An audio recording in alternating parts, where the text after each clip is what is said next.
Assalamualaikum warahmatullahi wabarakatuh. Selamat pagi semuanya. Kita mulai sesi keempat minggu ini tentang strong attitude dalam rangkaian mata kuliah komunikasi persuasif. Baik, kita mulai. Definisi strong attitude adalah sesuatu yang terbentuk di dalam diri seseorang, ya, ada di dalam diri seseorang yang sangat mempengaruhi perilakunya. Oke, jadi ini penting bagi seseorang dan cenderung menjadi kuat gitu ya di dalam dirinya. Insiden atau kejadian yang menarik perhatian kita itu biasanya diasosiasikan atau dihubungkan dengan suatu apa namanya, sikap gitu ya yang sangat kuat, sentimen sentimen terhadap sesuatu yang sangat kuat gitu. Jadi orang dengan strong attitude itu memiliki banyak passion, banyak hasrat, banyak dorongan, minat gitu ya, yang dia apa namanya, pupuk gitu ya, yang dia pelihara terus gitu, sampai akhirnya bisa membentuk sebuah perilaku yang sangat ekstrim gitu. Contohnya sikap fanatik penggemar klub sepak bola. Ada yang suka klub sepak bola di sini ya. Oke, itu kalau kita suka pada sebuah klub itu bisa sangat fanatik memuja begitu ya, apapun yang dilakukan eh, anggota klub itu kita anggap benar gitu, kemudian kita sukai gitu ya, dan bahkan kalau ada yang menyerang atau melawan lah gitu ya klub itu, apa namanya, bisa menimbulkan kerusuhan, bisa ada pertengkaran ya, klubnya kalah itu bisa rusuh, bisa sampai bertengkar seperti itu. Itu banyak sekali kita lihat kejadian-kejadian seperti itu ya. Itu adalah karena adanya strong attitude dari diri seseorang atau sekelompok orang gitu. Baik, jadi orang atau siapapun gitu ya, biasanya punya tindakan yang secara brutal, secara keras, secara kasar bahkan gitu ya, karena alasan strong attitude. Jadi mereka bahkan apa namanya, bisa membunuh orang-orang yang tak bersalah gitu ya, bisa merusak gitu. Jadi kita lihat ini baru aja kemarin tuh ada kejadian demo ya, itu demo tuh jelas sekali contoh sebuah strong attitude. Dalam kaitannya dengan komunikasi persuasif agak sulit. Jadi kita kenapa sih perlu belajar mengenai strong attitude? Karena tidak seperti pada audiens yang lain, kita agak sulit melakukan komunikasi persuasif terhadap audiens yang memiliki strong attitude. Bayangkan para demonstran itu kalau kita atau kalau diberi eh, apa namanya, pendapat yang berbeda gitu ya, tidak mudah mereka menerima gitu. Jadi sudah brutal, sudah kasar gitu ya, vandalisme gitu, jadi bahkan merusak fasilitas umum gitu. Jadi demi apa namanya, sikapnya itu didengar atau pendapatnya didengar gitu ya.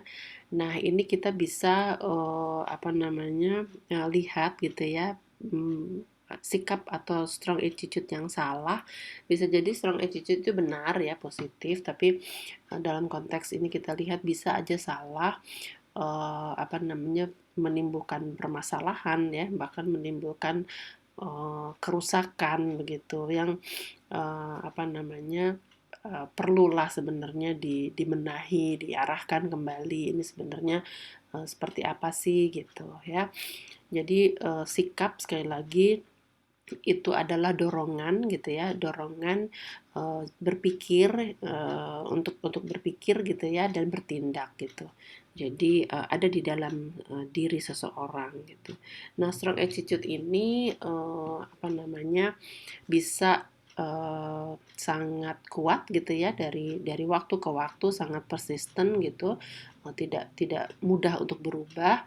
bisa mempengaruhi penilaian gitu dan bisa mendorong atau menggiring orang itu dalam berperilaku gitu ya. Kemudian yang terakhir bisa membentuk sebuah penolakan untuk berubah gitu. Jadi mungkin bahasa bahasa sederhananya tuh kekeh gitu ya, stubborn, pasti keras kepala gitu ya. Jadi eh, tidak mudah untuk berubah orang yang sudah memiliki strong attitude ini gitu. Baik, nah kenapa sih bisa muncul strong attitude ya atau sikap yang keras seperti ini? Kemungkinan memang berakar dari suatu keyakinan gitu ya, suatu keyakinan atau suatu nilai-nilai yang jauh ada di dalam kehidupan seseorang, ada di dalam diri seseorang, mungkin sudah diturunkan secara turun-menurun dari nenek moyangnya, dari masyarakat yang dia apa namanya yakini begitu ya, ke nilai-nilainya, organisasi yang dia yakini, dan itu sudah berakar dan apa namanya sulit untuk dicabut gitu ya. Contohnya religious belief, jadi keyakinan-keyakinan dalam agama yang sulit untuk diubah gitu ya. Nanti kita lihat contohnya misalnya soal halal gitu ya, produk halal. Ya sudah gitu, apa tidak tidak mudah untuk berubah kalau orang sudah punya strong attitude di dalam konsep halal gitu. Kemudian ada lagi tentang sikap terhadap apa namanya suatu suatu religious belief ini ya, misalnya pemakaian produk apa namanya kosmetik itu juga bisa bisa sangat dipengaruhi oleh pendapat atau sikap halal tadi gitu ya. Sampai jadi bukan hanya soal makanan gitu. Jadi halal bahkan bisa merembet ke hal-hal lain gitu. Oke, kemudian mengetahui tentang apa namanya strong attitude ini ya di dalam diri seseorang itu menjadikan seseorang itu menjadi sangat kuat gitu ya. Jadi apa namanya mereka menjadi punya punya pendapat atau punya pengetahuan yang lebih lebih kuat lagi ya. Jadi akhirnya more resistant gitu ya, more resistant semakin semakin bertahan gitu dan tidak mungkin diberi argumen yang berbeda gitu. Oke. Uh, Orang seperti ini cenderung menghubungkannya dengan orang lain yang memang sama, punya pendapat yang sama gitu ya terhadap suatu isu yang dianggap penting. Nah, ini dicari. Jadi orang kalau punya pendapat A, dia akan bergaulnya dengan orang-orang yang memang punya pemikiran yang sama gitu. Dan ini akan memaintain dan mendorong terus sikap kuat itu tadi ya, strong attitude tadi gitu. Jadi lebih bisa menjadi kuat lagi gitu ya. Jadi strong attitude ini apa namanya more elaborated, jadi lebih dielaborasi lagi gitu ya, dan dengan mudah diakses dengan adanya lingkungan yang mendukung tadi gitu. Karena itulah orang cenderung mencari informasi-informasi yang relevan terhadap topik itu gitu. Jadi dia tentu nanti kita lihat ada apa namanya selective exposure gitu ya, selective perception. Jadi dia mencari informasi yang memang relevan. Menjadikan apa? Menjadikan lebih lebih tinggi lagi, lebih kuat lagi argumen-argumennya. Jadi dia kumpulkan pendapat-pendapat yang menyetujui atau yang mendukung sikap dia. Dia kalau ditanya atau dilawan gitu, dia bahkan menjadi semakin kuat gitu ya, punya argumen-argumen yang menjadi lebih kuat gitu. Oleh karena itu dia bisa resist, bisa bertahan gitu ya untuk menerima untuk apa namanya menghadapi menghadapi pendapat lain dan akhirnya dia cenderung untuk tidak apa namanya tidak berubah begitu ya. Oke. Nah, di sini kita lihat karakteristiknya. Jadi ada yang bisa kita lihatnya. Pertama memang penting gitu ya, importance. Jadi apa namanya orang itu cenderung memperhatikan secara dalam gitu tentang isu-isu itu gitu. Jadi kemana aja dia cari, memang dianggap penting ya sudah dia apa namanya fokus lah gitu ya, fokus kepada hal-hal itu gitu. Kemudian ego involvement, jadi memang sikap ini terhubung dengan core values, nilai-nilai yang ada di dalam dirinya gitu ya. Jadi keterlibatannya tinggi sekali. Kalau orang tidak merasa terlibat dalam satu topik itu ya dia bisa abaikan gitu ya. Tapi kalau strong attitude ini tentu sangat berkait dengan ego involvement. Jadi memang untuk hal-hal yang dianggap berkaitan gitu ya dengan dirinya. Gitu.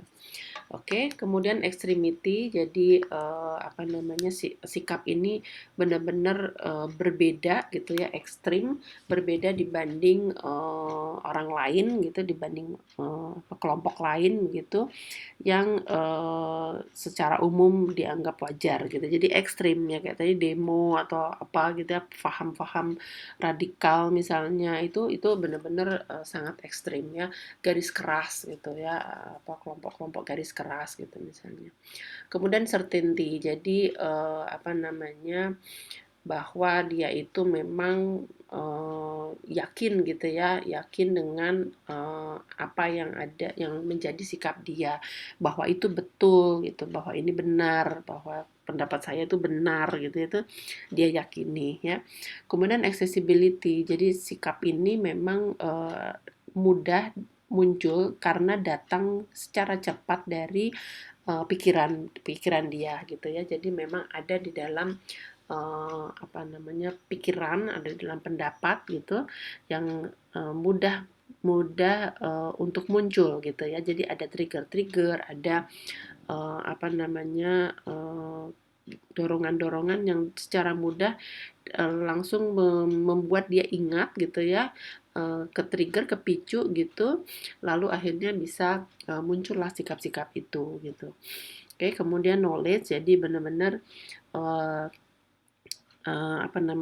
terinform gitu ya, benar-benar terakses dengan terdampak gitu dengan informasi-informasi tentang topik itu. Jadi dia punya punya knowledge tentang itu ya. Dan terakhir ada karakteristik yang disebut hierarchical organization. Jadi sikap itu secara internal konsisten dilakukan dan melekat gitu ya di dalam sebuah organisasi, bisa keluarga, bisa organisasi masyarakat, bisa kelompok gitu ya, yang secara kontinu terus dielaborate, dibesarkan menjadi sebuah sikap yang secara terstruktur dianggap benar gitu, dan bahkan menjadi ciri, ini loh organisasi ini sikapnya begini gitu, organisasi ini ya, kayak kalian tuh mungkin mahasiswa, oh sikap mahasiswa apa gitu ya, jadi ya sudah, itu akan semakin kuat kalau secara organisasi itu dianggap sikap ini benar gitu ya, menjadi sikap yang legal di dalam sebuah organisasi gitu. Oke, penjelasan mengenai strong attitude ini sama seperti minggu lalu saya jelaskan tentang social judgment theory ya. Jadi ini teori yang mempelajari gitu ya, kenapa kok orang sampai punya strong attitude gitu. Jadi dengan ego latitude ya, ego latitude itu terdiri dari latitude of acceptance, jadi penerimaan, kemudian latitude of rejection, penolakan, atau memang latitude of non commitment ya, jadi tanpa pendapat. Ini yang membeda-bedakan setiap orang itu di dalam dirinya punya ketiga ego ini gitu ya, mana yang dia terima, mana yang dia tolak. Kalau di strong attitude tentu yang ekstrim gitu ya, jadi dia menolak undang-undang cipta karya gitu ya, menolak ombudsman omnibus law gitu ya. Jadi menolak gitu ya, atau menerima untuk hal-hal tertentu yang dianggap sesuai dengan tadi nilai-nilai values yang dia miliki ya. Oke, kemudian ada Di konteks ini ada assimilation, jadi menganggap pandangan orang lain itu sama dengan dirinya gitu ya. Kalau ada orang lain yang berbeda, dia anggap aneh, kok gitu sih gitu ya. Jadi dipikirnya setiap orang itu harusnya sama dong gitu, harusnya begini dong gitu. Kenapa kok orang kok berbeda gitu. Jadi dia menganggap seperti itu gitu ya, agak sulit menerima orang yang punya pendapat berbeda dengan dia, dianggapnya aneh gitu ya. Kemudian ada yang disebut kontras, jadi menganggap pandangan orang lain itu berbeda dengan dirinya. Jadi ini kebalikannya ya. Jadi dia kok beda sih, kok begitu sih gitu ya. Jadi lalu dia berusaha untuk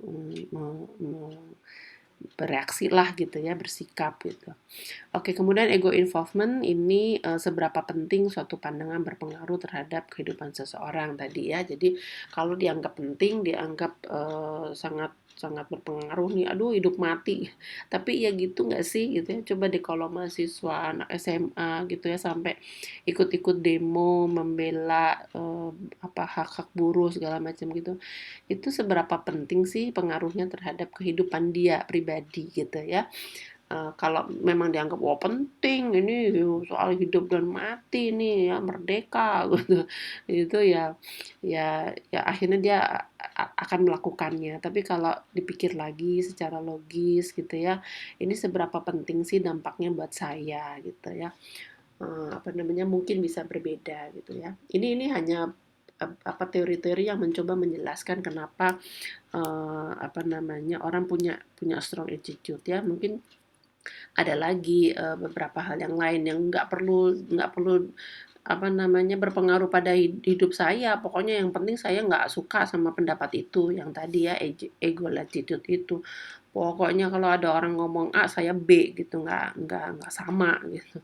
Itu ego attitude yang rejection itu gitu ya. Apa aja itu ditolak, say no first, pokoknya enggak gitu. Itu kita bisa lihatlah gitu ya. Oke, kemudian ada di dalam rangkaian ini yang disebut selective bias. Jadi, kenapa sih bisa seperti itu? Karena memang orang itu punya selective perception. Sesuatu yang ada di sekitar kita itu dipersepsikan secara selektif. Jadi dia milih-milih gitu ya. Saya mau berpikir seperti ini. Saya persepsi itu kan pendapat ya, pendapat sudut pandang gitu. Saya mau melihat X atau melihat objek A itu dari sudut pandang saya gitu. Dan bisa jadi berbeda gitu. Jadi dia sangat selektif gitu. Jadi di sini bisa berujung kepada tadi ya sesuatu yang tragis, kejadian-kejadian tragis yang sampai ada kerusakan seperti itu menyerang kelompok minoritas misalnya ya itu karena punya punya persepsi yang berbeda ya, punya persepsi yang sangat selektif terhadap ras misalnya ya dari suku atau bangsa lain gitu. Itu kenapa bisa begitu ya? Karena pendapat saya begini, karena sudut pandang saya begini gitu. Loh ada loh sudut pandang yang mengatakan begini, nggak mau gitu. Jadi dia benar-benar menutup dirinya gitu ya kayak orang pakai kacamata kuda gitu kali ya. Jadi ya sudah pokoknya persepsi saya seperti ini, tidak mau mendengar pendapat orang lain ya. Kita tidak mengatakan benar atau salah, tapi berbeda ya. Jadi punya pandangan atau pendapat yang berbeda gitu.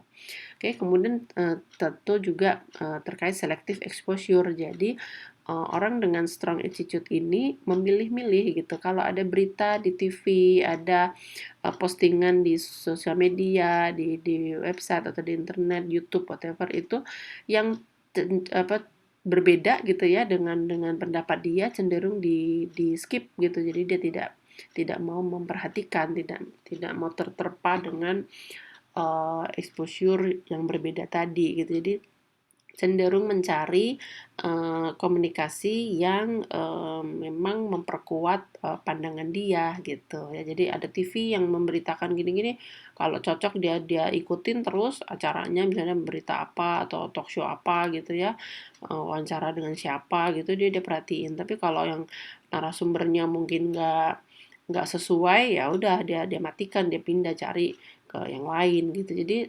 semakin snowball gitu ya, efek snowball semakin besar orang itu memiliki strong attitude yang semula tadi gitu, yang dia sudah miliki gitu ya, karena dia uh, persepsinya berbeda dan eksposure-nya juga sangat sangat berbeda tadi, selektif gitu. Oke, baik. Nah, jadi di sini kita lihat setiap setiap hari, setiap waktu, di mana-mana ya, setiap orang itu mulai dari saya, kamu, teman-teman gitu, itu punya sebetulnya strong attitude ya. Ini tidak berarti negatif.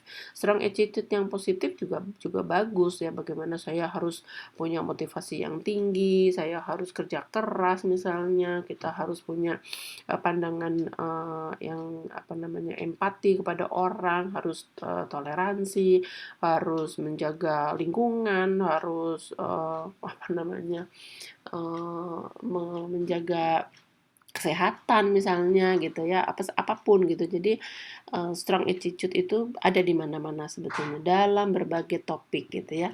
Nah, hanya tinggal ini diterapkan atau digunakan secara baik gitu ya. Jadi, nah masalahnya baik dan salah atau apa, baik dan tidak baik ini juga jadi debatable gitu kan ya, yang menurut menurut dia baik, menurut orang lain nggak baik gitu ya.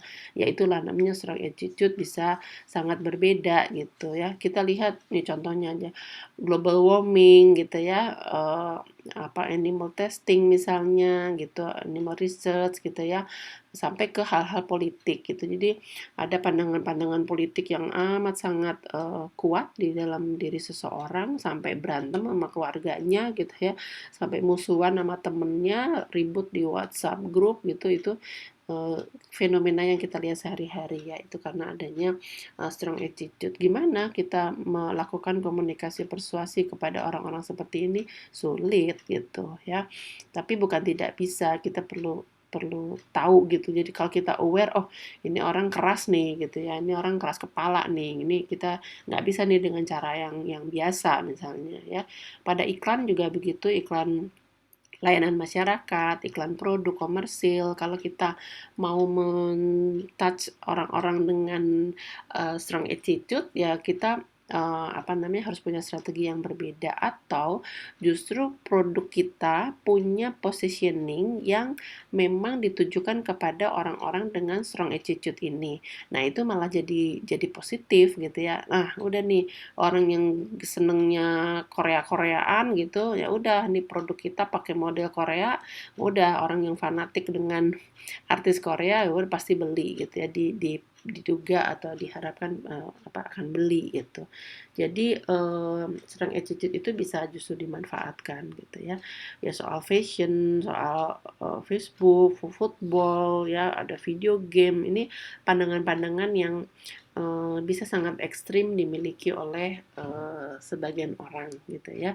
Jadi pada isu-isu tertentu yang kita sebenarnya bisa bias gitu. Kenapa sih orang produknya biasa aja tapi giliran pakai pakai artis Korea dibeli gitu ya. Sudah bisa sangat tidak logis. Jadi seolah-olah dia seperti mereka, seperti artis Korea itu pakai produk kecantikan inilah atau apalah kayak gitu ya. Jadi secara psikologis itu memang bisa diterima gitu ya, diperkuat gitu, dan tidak intrinsik, jadi tidak mudah berubah gitu. Jadi udah ngeblok gitu ya, nggak mungkin berubah, tak tergoyahkan. Nah, atau pendapatnya dia tuh tak terbantahkan gitu, wis pokoke gitu ya. Baik. Nah, kita bisa melihat ini gitu ya, orang-orang seperti ini mereka akan selektif mencari informasinya dan menolak pandangan yang mungkin saja apa namanya, benar di sisi lain, tapi dia akan menolak sudut pandang yang berlawanan dengan apa yang sudah dimilikinya gitu ya. Inilah the power of strong social attitude gitu ya. Jadi sangat kuat, bisa bisa amat sangat kuat mempengaruhi apa namanya, behavior orang gitu ya. Nah, bahayanya atau apa namanya, sisi lainnya adalah yaitu tadi ada selective bias yang dimana orang lain itu merasa punya legitimate point gitu ya, sudut pandang yang sah gitu ya, yang apa namanya, berbeda dengan orang lain gitu dan apa namanya, bahkan mungkin membutakan dirinya gitu, sudah tidak mau melihat sudut pandang yang lain gitu. Oke, nah sekarang gimana mengubah orang-orang dengan strong attitude ini? Ya, ada beberapa poin yang bisa kita coba gitu, kita lakukan. Yang pertama, pastikan bahwa orang-orang ini ada di dalam lingkungan pertemanan atau lingkungan masyarakat yang mungkin bisa punya pandangan yang lebih toleran gitu, yang lebih netral gitu. Ini diambil dari balance theory ya. Jadi kalau si A seseorang itu mahasiswa misalnya ya, dia punya strong attitude, wah pokoknya lawan gini, tolak ini, merdeka gitu ya, apa namanya, menolak sesuatu gitu. Nah dia itu coba dicari, dia itu ada di dalam sebuah apa namanya, kelompok gitu ya, kalau mahasiswa ya di fakultasnya, di kampusnya gitu. Coba cari orang-orang yang ada di dalam kelompok dia yang ternyata punya pandangan yang lebih toleran gitu ya. Atau kalau seorang anak itu dia tinggal dengan keluarganya yang mungkin atau diharapkan ayah ibunya punya pandangan yang lebih toleran gitu ya. Nah, ini yang bisa kita coba gitu ya, membuat balance, membuat pandangan dia itu lebih balance tadi gitu ya. Jadi kalau ada teman-teman yang punya apa pendapat keras, garis keras gitu ya, lalu kita berusaha mengubahnya gitu, ya kita tempatkan dia di dalam kelompok yang tadi gitu ya, punya pandangan yang lebih lebih toleran. Kita kita sampaikan kepada dia, gini loh, kita ini di kampus kita begini-gini gitu ya. Mungkin secara resmi juga juga apa namanya, kampus-kampus membuat surat-surat arahan gitu ya, surat pernyataan kepada para sivitas akademiknya, cobalah disalurkan melalui jalur yang formal, jalur yang kayak Pak Jokowi juga gitu ya. Kalau nggak setuju silahkan ajukan ke Mahkamah Konstitusi misalnya gitu ya. Jadi di kampus, di keluarga juga diharapkan keluar ayah ibu, siapapun gitu ya yang membuat pandangan ini menjadi lebih toleran, menjadi lebih apa namanya, tidak keras gitu ya. Nah ini yang lebih lanjut lagi kita bisa bisa touch di sini adalah kalau kamu tidak mengikuti apa yang kelompok kamu yakini, kamu jadi agak terkucil loh, kamu terpinggirkan gitu ya. Ada rasa bersalah karena saya ada di dalam kelompok yang sebenarnya biasa aja kok gitu ya. Ada di dalam pertemanan, ada di dalam keluarga yang tidak garis keras gitu ya. Nah ini mudah-mudahan berhasil ya. Bisa saja sih lalu dia akhirnya mental, akhirnya dia keluar dari pertemanan atau kelompok itu gitu ya. Tapi kalau selama masih bisa diupayakan itu pastikan bahwa dia berada di dalam kelompok yang lebih toleran gitu ya.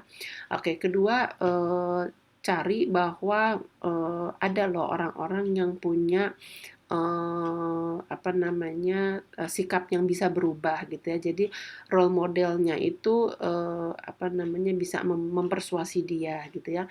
Jadi persuasif role model siapa kek, tokoh atau mungkin idola dia gitu ya, yang menunjukkan sikap yang apa namanya, akhirnya bisa membuat dia berubah gitu ya.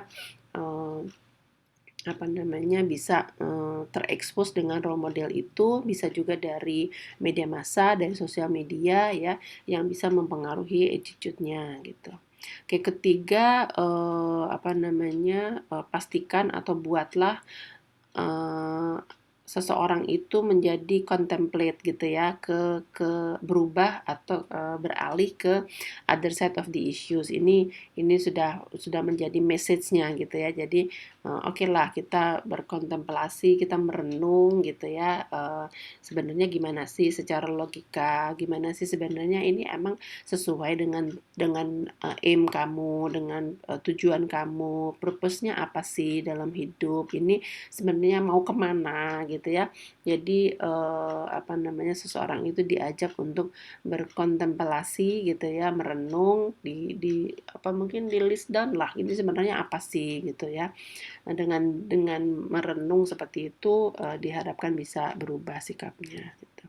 Oke, keempat, ingat bahwa orang itu punya nilai-nilai kebebasan gitu ya, dan sebenarnya bisa loh kita itu atau dia itu mempertimbangkan gitu ya. Jadi apa namanya, tidak dipaksa gitu ya, tidak dipaksa gitu. Jadi punya pertimbangan terhadap pandangan yang berbeda gitu ya.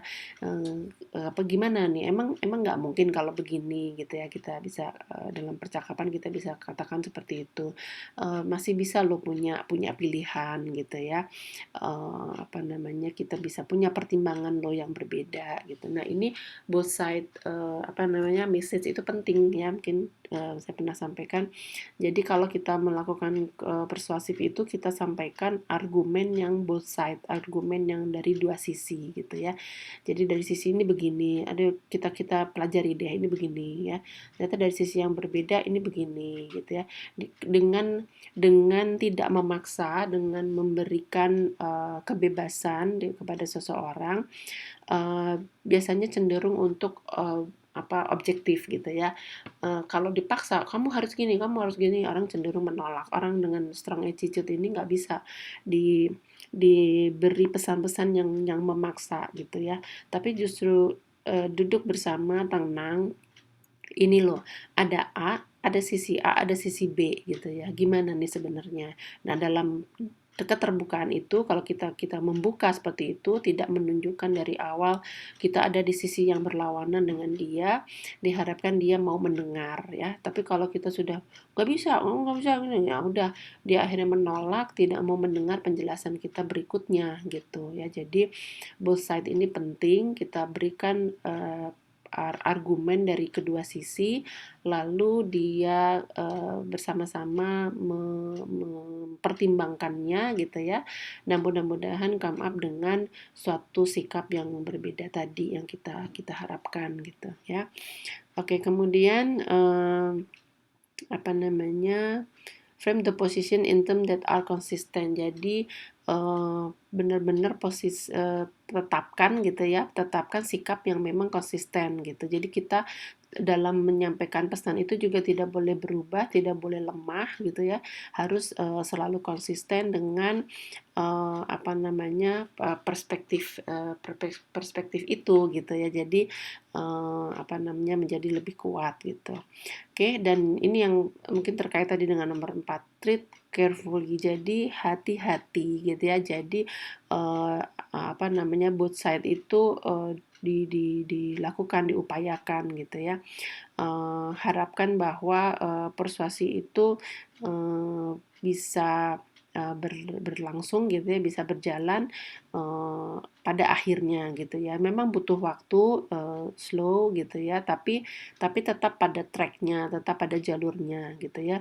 Kita buat apa namanya, kita bangun rasa simpati gitu ya, merangkul gitu bahwa pandangan yang berbeda itu tidak salah gitu. Memang boleh punya pandangan yang berbeda, tapi dalam hal ini lebih baik mengambil pandangan yang seperti ini gitu ya. Jadi hanya soal persepsi ya. Persepsi itu bisa A, bisa B, bisa apa, dua-duanya bisa benar gitu, tapi yang kita ambil adalah yang B misalnya ya.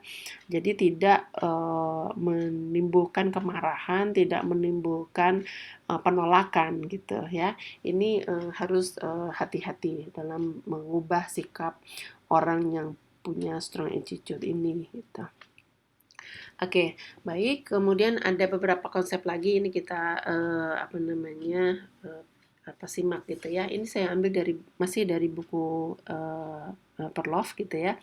Ada di chapter 4 nanti bisa detailnya dibaca gitu. Oke, jadi attitude accessibility ini kita lihat ada konsep accessibility ya. Jadi memang merefer kepada suatu tingkatan yang secara otomatis itu bisa ke-trigger gitu ya, bisa bisa aktif gitu dari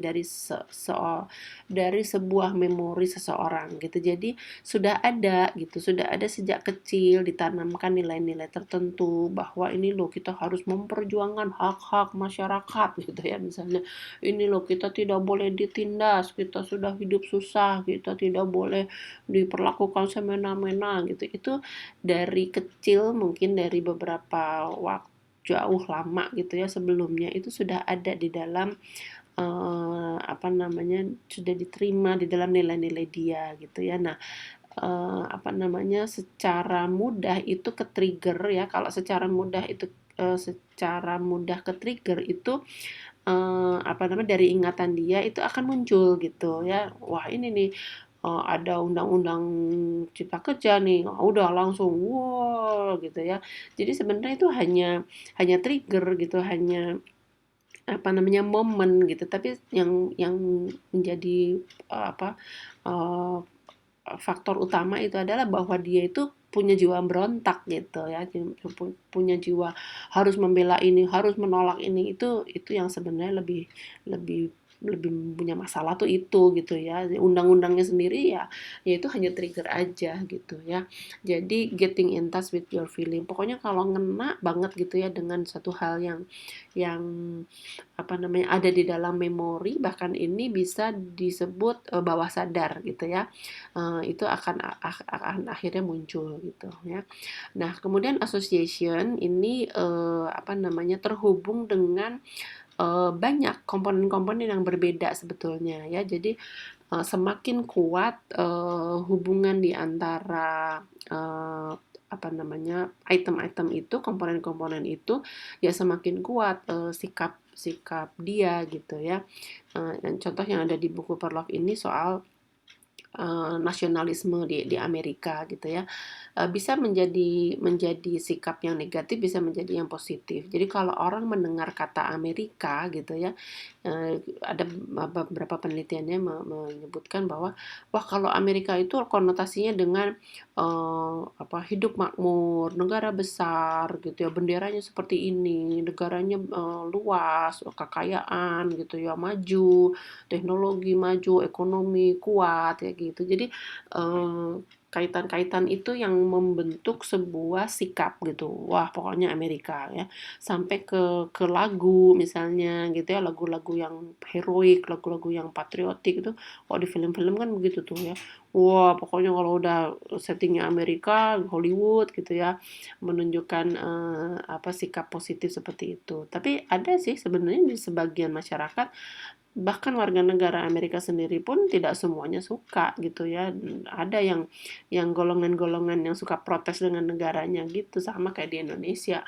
Cinta tanah air gitu ya, tapi apa namanya bisa juga punya sikap yang berbeda gitu ya bahwa Amerika tuh gini gitu segala macam sama di Indonesia juga gitu ya.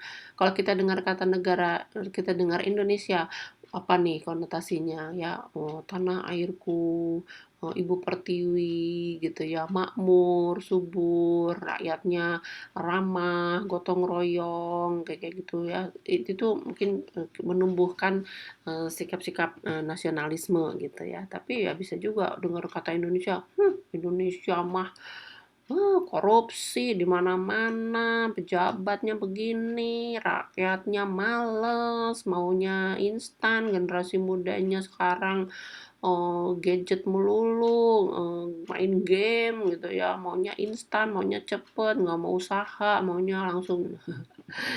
Ya nggak gitu juga sih ya, tapi ya itulah gitu ya. Indonesia sekarang dipandang sebagai inflasi gitu ya.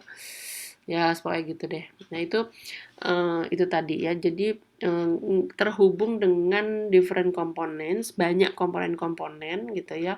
Ya sosial, budaya, ekonomi, politik itu membentuk membentuk komponen-komponen yang, memperkuat itu tadi ya, sebuah attitude yang lalu menjadi lebih kuat, menjadi lebih kuat lagi gitu. Oke.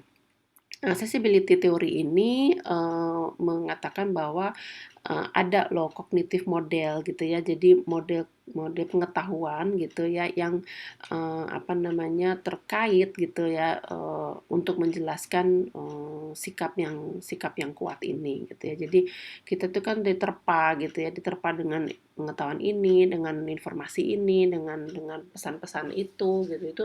Itu yang justru menjadi, apa namanya, semakin memperkuat gitu ya.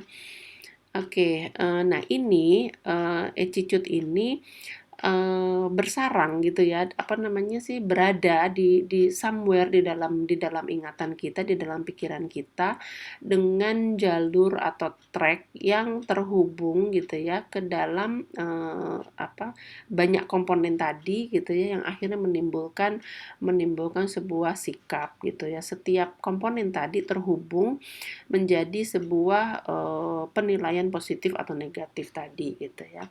Jadi kalau kita dengar kata Indonesia itu apa, kalau kita dengar kata, Korea itu apa gitu ya, artis Korea, udah deh ada yang positif gitu ya, ada yang negatif, "Wah jangan meniru-niru budaya asing," wah gitu ya. Jadi ini semua, di dalam benak kita, di dalam pikiran seseorang itu, terhubung. Mungkin nanti dia lihat iklan, nanti lihat lihat drakor, lihat drama Koreanya, dia lihat foto modelnya, apa sih, bintang iklannya gitu ya, dia lihat ini segala macam produknya. Nah, itu akan terhubung semua terhubung menjadi satu, menimbulkan sikap yang, positif atau negatif tadi gitu. Oke, jadi semakin sering, orang itu secara mental apa namanya, terkena gitu ya dengan suatu hal gitu, dia akan menjadi semakin kuat gitu ya. Ya sudah, jadi terus aja semakin kuat gitu ya. Oke, juga menjadi, terus tercapture gitu ya di dalam perhatiannya. Pokoknya kalau aku suka gini, ya udah ngelihatlah drama Korea, lihatlah ini gitu ya. Apa namanya, banyak ini, apa, implikasinya ke dalam periklanan gitu atau iklan iklan layanan masyarakat pun gitu ya. Jadi nanti kita lihat tuh contohnya ada, apa namanya, artis gitu ya, itu yang memang sudah, dijadikan justru menjadi, strategi di dalam strategi periklanan untuk men-touch orang-orang dengan, strong attitude ini gitu ya. Kemudian, accessible ini juga memungkinkan, sebagai filter ya, sebagai filter di dalam memproses, sebuah informasi. Jadi, sikap itu, lebih diterima ya, oleh seseorang ketika dia memang, diterpa gitu ya, isu-isu itu di dalam kehidupan sehari-hari gitu ya. Jadi karena memang tadi ada selektif tadi, ada filter gitu, jadi orang akhirnya, apa namanya, semakin teraktivasi dengan, apa, suatu sikap karena memang sehari-hari dia terterpa, di dalam, kehidupannya gitu. Oke, kemudian ada yang disebut implicit attitude ya. Ini adalah, kita mempertimbangkan, prejudice ya, prejudice dari sebuah sikap yang apa, selektif tadi ya. Jadi, bisa jadi berbeda, sangat-sangat berbeda gitu ya. Konotasinya mungkin negatif ya, jadi sudah punya prasangka ya, prejudice itu prasangka, yang mendorong seseorang itu bahkan secara, membabi buta gitu ya, atau secara secara tertutup gitu, tidak mau melihat pandangan orang lain gitu ya, blindly hate other people ya. Ini contoh banyak lah gitu soal rasis gitu ya, soal etnik, bahkan, dari kelompok agama yang lain. Itu, banyak sekali contohnya bagaimana, sikap orang itu tidak bisa berubah, ya sudah pokoknya begini ya, nggak bisa diubah, kita pokoknya, eee hidup mati ya, tidak bisa diusik lah gitu ya. Di Indonesia banyak ya, karena kita mayoritas Islam gitu, banyak nilai-nilai yang secara ya itu tadi garis keras gitu ya, tidak bisa ditolerir gitu. Ya sudah, pokoknya pendapatnya nilai-nilai saya seperti ini. Ya benar mungkin gitu ya, tapi ya itulah yang menjadikan strong attitude itu gitu.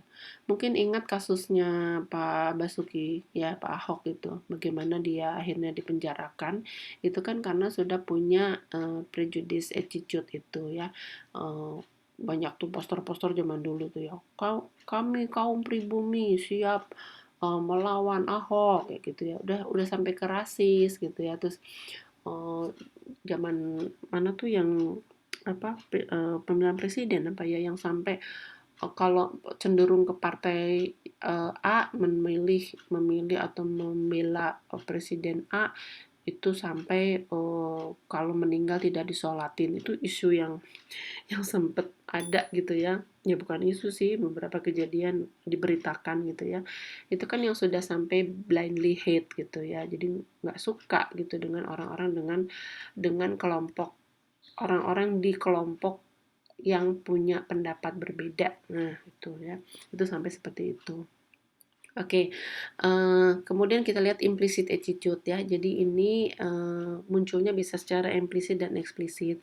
Kalau implisit itu evaluasi atau buah pemikiran gitu ya, yang membuat yang berasal dari sumber yang sebenarnya tidak diketahui gitu ya. Jadi kadang-kadang orang tuh nggak ngerti kenapa ya saya itu bisa seperti ini gitu ya. Jadi tidak dia unaware gitu ya, dari mana seorang anak yang dari lahir ada di dalam keluarga yang punya pemikiran keras gitu ya terhadap sesuatu, dia akhirnya tumbuh menjadi remaja, jadi dewasa yang seperti itu. At the end dia sadar gitu, loh kenapa ya kok saya seperti ini gitu. Karena dia sendiri nggak ngerti, dari awal, dari lahir dia sudah dididik seperti itu gitu ya. Jadi terhadap orang lain tuh begini, terhadap terhadap orang dengan agama lain ini begini, orang yang dengan bangsa lain ini begini gitu ya. Itu hasil didikan yang dia secara secara kalau ditanya itu nggak tahu gitu ya, ya kenapa ya dari kecil emang begini. Nah akhirnya pas udah besar dia beberkan gitu secara logis, eee, kenapa ya, sebenarnya kan nggak gitu juga kali gitu ya, bisa akhirnya dia bisa berubah gitu ya. Kita sekali lagi tidak membahas soal benar atau salah ya, tapi bagaimana orang punya strong attitude sejak kecil itu, lalu diubah itu sebetulnya bisa gitu ya. Atau justru kebalik, dari kecil dia tuh orang yang eee, lurus-lurus, yang tidak punya strong attitude yang ekstrim gitu ya.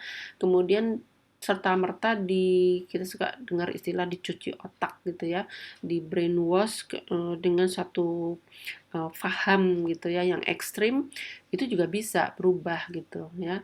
Ini sisi lainnya gitu.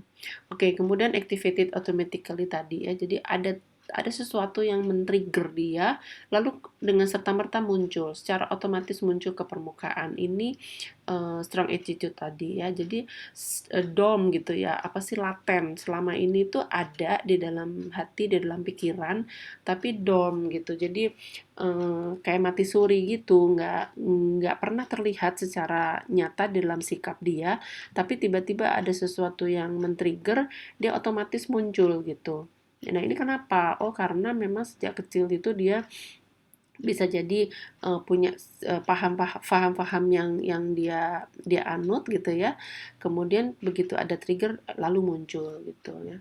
Atau bisa juga karena dia punya, misalnya gitu ya, punya trauma di masa kecil, dendam terhadap orang tipe ini atau orang seperti apa gitu ya dengan kondisi tertentu itu dia muncul gitu ya. Jadi memang activated automatically bisa bisa muncul tak terduga gitu, nggak bisa dibuat-buat jadi ya spontan gitu ya. Oke, kemudian implicit attitude ini mempengaruhi implicit respon juga yang tadi uncontrollable respon gitu. Dengan serta-merta dia marah, dengan serta-merta dia beringas gitu, dengan serta-merta dia brutal tadi gitu ya. Kenapa gitu? Jadi memang mungkin ada hal-hal yang di bawah sadarnya itu mempengaruhi dia seperti banyak alasannya itu banyak gitu ya. Memang dia mungkin di dalam keluarganya itu terkungkung atau apa lalu dia ingin berontak itu bisa. Jadi demo itu yang apa namanya marah-marah, mengeluarkan, berteriak-teriak, lempar sana, lempar sini itu eh, wujud dari sebuah strong attitude yang selama ini terpendam gitu ya. Nah begitu ada trigger, ada demo nih, wah kesempatan gue bisa marah-marah gitu ya. Yang dimarah-marahin siapa gitu ya juga nggak kenal dia juga nggak didengar gitu itu itu lain soal gitu ya, tapi bahwa ini uncontrollable respon gitu ya. Jadi bisa tidak terkontrol, bisa menjadi sangat brutal tadi gitu ya. Ya contohnya yang sejak kecil mungkin dididik apa-apa gitu lalu bisa sampai jadi apa namanya pelaku bom bunuh diri ya itu sudah sampai pada uncontrollable gitu. Oke, nah kemudian kedua ada explicit attitude ya. Explicit attitude ini yang mengoperasikan seseorang kepada level yang conscious, level yang disadari gitu ya, dan menggiring atau memberi petunjuk dia kepada perilaku sehari-hari gitu. Jadi bukan yang uncontrollable tapi yang memang secara sadar, yang conscious gitu ya. Dalam level sadar dia lakukan memang inilah yang menjadi everyday behavior dia, menjadi perilaku sehari-hari dia gitu ya. Bisa dari sisi positif gitu ya, bisa juga tadi yang ekstrim negatif gitu. Ya misalnya pola hidup sehat, sikap yang positif lah ya, sikap bagaimana toleran pada orang lain, bahwa ini kita harus jaga lingkungan gitu ya, itu strong attitude, contoh-contoh strong attitude yang positif yang bisa jadi muncul di conscious level di dalam kehidupan dia sehari-hari gitu ya. Oke, jadi implicit attitude ini biasanya mempengaruhi nonverbal ya, nonverbal behavior, ekspresi wajah dia, body language dia, bagaimana ketemu orang ini lalu ekspresinya berubah menjadi cemberut misalnya gitu ya, atau justru menjadi tersenyum gitu. Jadi secara nonverbal gitu ya kepada orang lain yang apa namanya kadang-kadang justru tak tak disadari dan sulit dikontrol gitu ya. Kita sulit loh mengontrol body language kita ya. Kalau nggak suka aja sama orang, meskipun hati pikiran nggak boleh cemberut atau itu orang ini gini gitu ya. Eh, tapi tetap aja nih kita ekspresi wajahnya agak sulit dikontrol ya. Kalau nggak suka sama orang ya udah gitu ya, wajahnya pasti berbeda gitu. Oke, ini juga sangat menarik ya, apa yang disebut neuroscience approach. Jadi pendekatan secara neuroscience, apa sih, ilmu saraf gitu ya. Neuroscience itu ternyata punya hubungan kuat gitu ya dengan di dalam social behavior. Jadi perilaku orang itu dari mana sih asal muasalnya gitu ya? Itu ternyata memang dipengaruhi oleh saraf gitu ya. Jadi banyak para peneliti di ahli saraf ini yang mempelajari ya. Nanti kita lihat ada kecerdasan emosi ya dari Daniel Goleman dan sebagainya itu sangat menarik dan ternyata bisa loh mempengaruhi apa namanya sikap bahkan perilaku gitu ya. Jadi neuroscientist ini menekankan pada bahwa attitude itu secara biological, secara fisik gitu ya, yang tadi saraf itu apa namanya bisa mempengaruhi ke psikologik gitu ya. Jadi apa namanya ya kita nggak bicara soal soal bagaimana ilmu saraf itu, enggak, tapi ini bisa dilatih, maksudnya gitu ya, bisa dilatih bahwa kita sebagai manusia itu dianugerahi, apa namanya, susunan saraf yang sangat sempurna gitu ya, dan itu dimanfaatkanlah dengan baik gitu ya, dan ini karena memang apa namanya, dampaknya kepada psikologik dan perilaku kita itu sangat kuat, bisa sangat kuat gitu ya. Jadi everything psychological, mulai dari ide, perasaan gitu ya, dorongan yang secara simultaneously itu secara biologis itu bisa dipengaruhi gitu ya. Jadi bagaimana kita apa namanya, sampai kepada perilaku kita itu urutannya tuh dari sana gitu ya. Berpikir, berasa, bertingkah gitu, bertingkah laku gitu ya.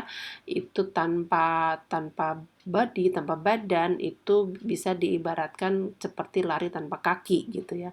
Jadi nggak ada loh perasaan atau tingkah laku yang muncul tiba-tiba gitu ya. Semua itu sebetulnya bisa dikontrol gitu.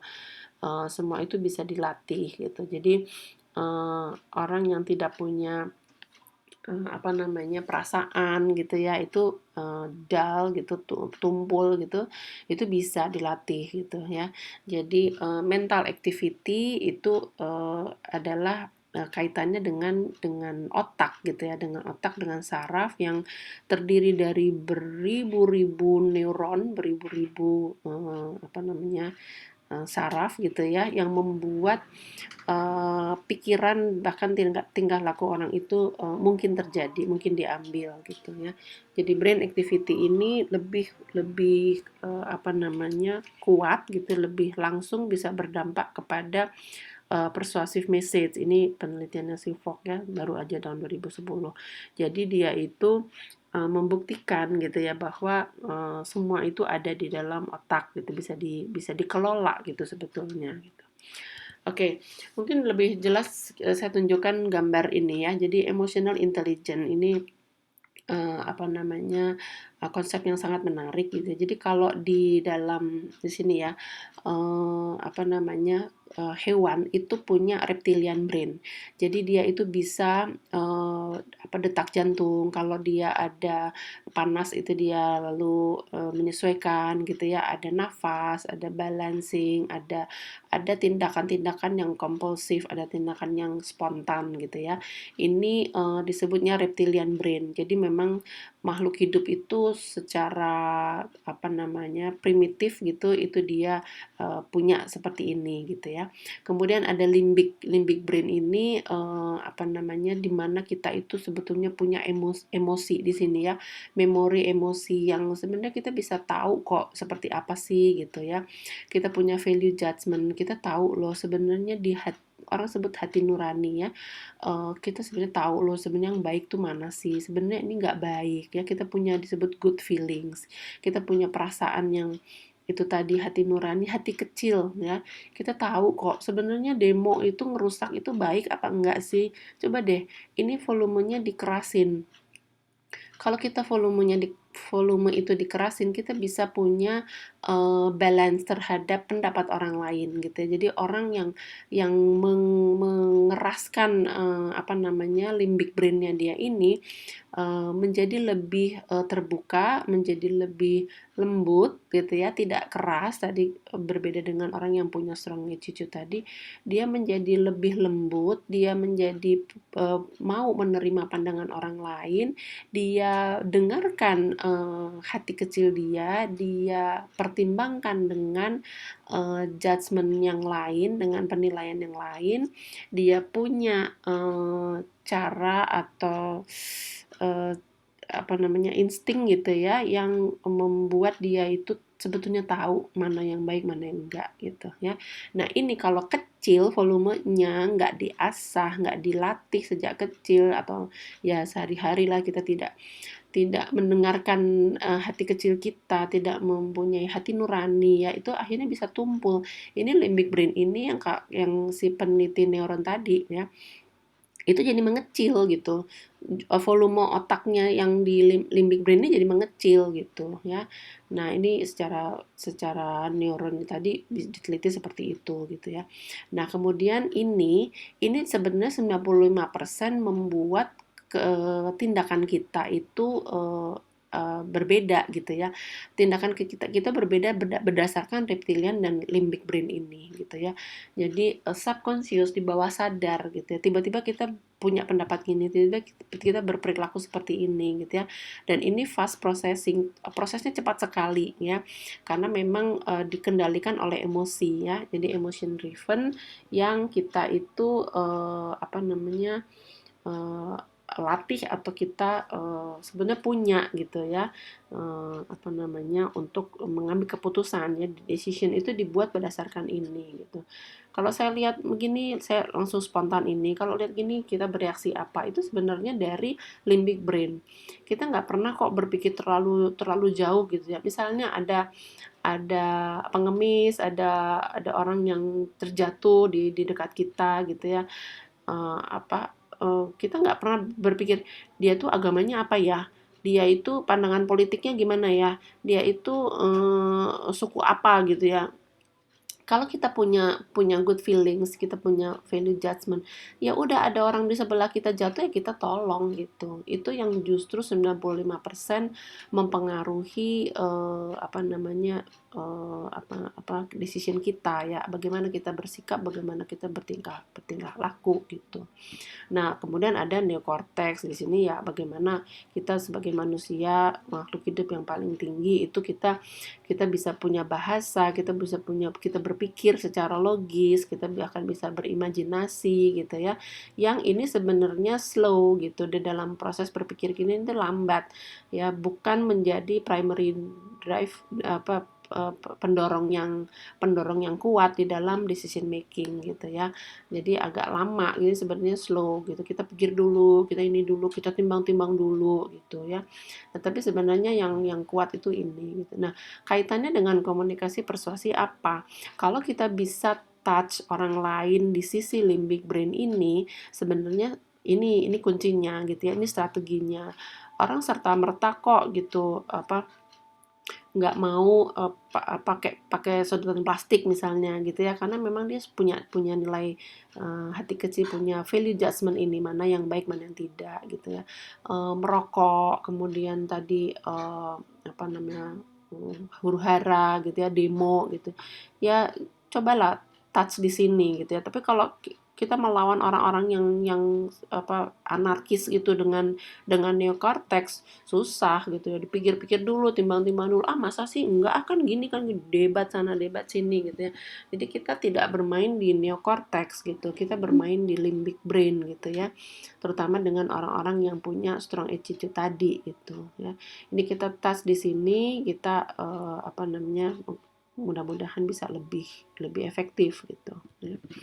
Nah, inilah Daniel Goleman yang pelopor emotional intelligence ini. Ada quote-nya yang cukup menarik ya. Out of control emotion makes smart people stupid. Orang pinter dengan IQ yang tinggi, jenius gitu ya, tapi dia tidak punya emotional intelligence, itu bisa bisa jadi terlihat bodoh gitu ya. Kok orang pinter kayak gitu sih gitu ya. Nah, yang termasuk dalam emotional intelligence ini adalah yang pertama self awareness, tahu dulu saya itu bagaimana sih emosi saya gitu ya. Saya itu kenapa? Saya lagi marah, saya senang, saya sedih, saya gembira.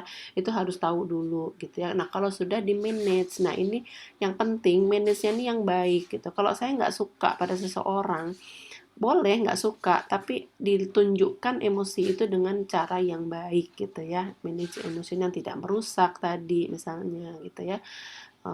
Bukannya nggak boleh menentang undang-undang gitu ya, tapi di-manage lah emosi itu dengan baik. Ya, ini penting banget gitu. Oke, kemudian self motivation, apa sih sebenarnya motivasi saya terhadap topik ini, terhadap isu ini? Sebenarnya saya punya tujuan apa gitu ya. Ini kalau kita punya self motivation yang kuat, yang jelas, akan mengarahkan tindakan kita menjadi lebih baik gitu ya.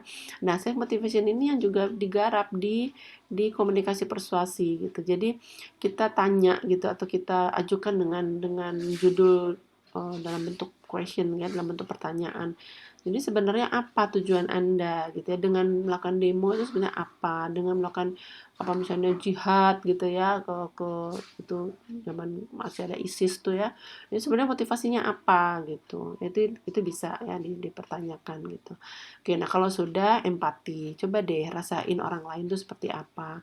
Dengan melembutkan emosi kita, dengan melembutkan cara pikir kita, dengan me- mempunyai apa namanya bisa merasakan gitu ya apa yang dirasakan orang lain itu bisa menjadi lebih baik gitu ya. Nah ini digarap nih di strategi komunikasi gitu ya. Jadi dengan merasakan Anda gitu ya, maksudnya kita bisa loh merasakan apa yang Anda rasakan.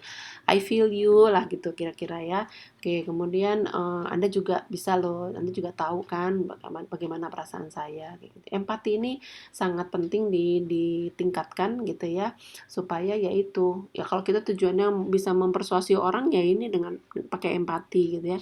Jadi buatlah pesan-pesan yang membuat orang itu menjadi muncul gitu ya rasa empatinya. Kayak kalau misalnya mau buat dompet duafa, dompet donasi gitu ya untuk korban bencana gitu. Ya pasang kan foto-foto korban-korban bencananya gitu. Itu karena kenapa ya? Karena itu menimbulkan empati tadi gitu.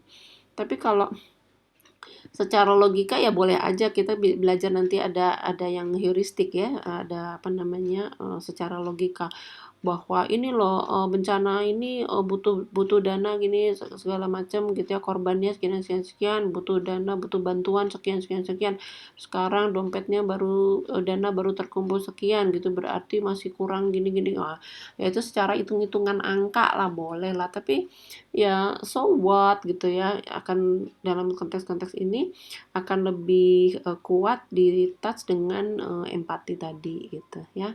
Oke, dan yang terakhir handling relationship kalau sudah sadar self awareness, self motivation ya, kemudian empatinya tumbuh, kita lakukan secara social intelligence gitu ya, keterampilan kita dalam bersosialisasi apa itu juga mudah-mudahan lebih baik ya. Jadi relationship itu terhandle atau termanage gitu dengan baik gitu. Oke, baik itu saja materi kita kali ini. Kesimpulannya setiap orang sebetulnya punya strong attitude gitu ya, tapi bagaimana strong attitude ini digunakan secara positif, kemudian apa namanya bisa kita sadari bahwa orang kalau punya strong attitude itu juga juga bukan berarti tidak bisa diubah gitu ya. Tadi ada beberapa tipsnya dan terakhir menggunakan neuroscience itu juga sangat sangat menarik gitu ya. Jadi bahwa orang dengan strong attitude itu bisa dipersuasi gitu ya dengan ranah-ranah yang bersifat emosi tadi gitu. Oke, baik. Terima kasih sampai di sini. Selamat siang. Wassalamualaikum warahmatullahi wabarakatuh.